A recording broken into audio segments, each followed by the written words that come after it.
Hi everyone, Marlene here from Anna's Flowers. We wanted to take the time to make this video for you to show you how to care for your beautiful poinsettias. So I want to invite you to our greenhouse. We have tons of beautiful poinsettias here. They've been growing since August. Rudy, my brother, the grower, has been taking amazing care of them.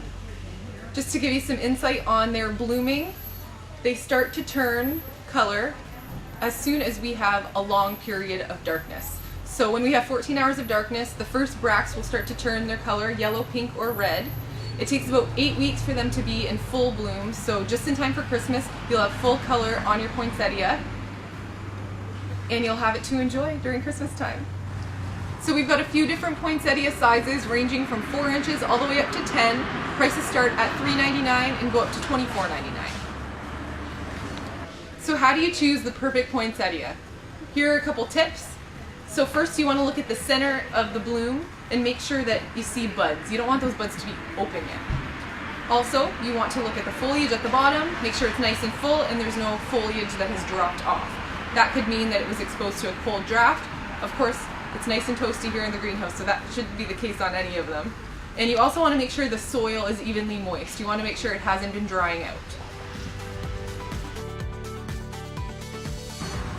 So where's the perfect place for your poinsettia once you get it home? You want to take into consideration light. It likes a bright, indirect light window. Either eastern, southern, or western exposure is perfect.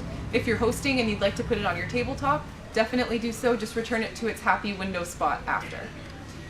If you're putting it near a fireplace, just be careful. It doesn't like to be too warm, so keep it far enough away. It likes to be between 15 and 22 Celsius or 65 to 75 Fahrenheit.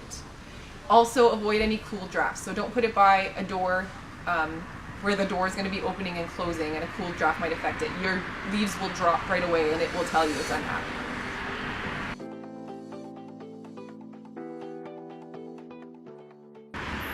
Watering and fertilizing your poinsettia.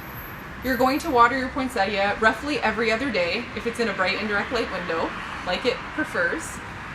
You're going to make sure, of course, when you water, that it's not remaining in any water. Poinsettias don't like wet feet, so if you have it in a foil or a ceramic pot, the best thing to do is remove it from that pot, water it in the sink, and then return it once the excess water has drained out.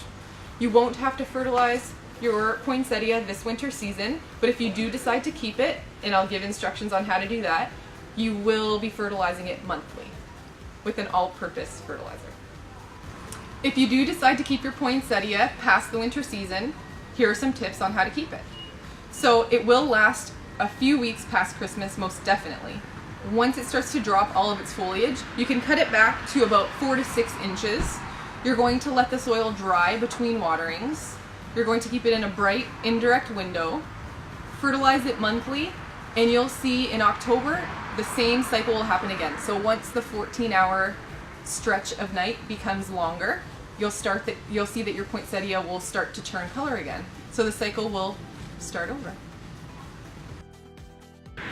On a final note, we want to make sure you and your loved ones stay safe. Please keep your curious pets and children away from poinsettias because they are mildly toxic if ingested. Thanks so much for tuning into our video. We hope you gathered some insight about caring for your poinsettias, and we hope to see you soon.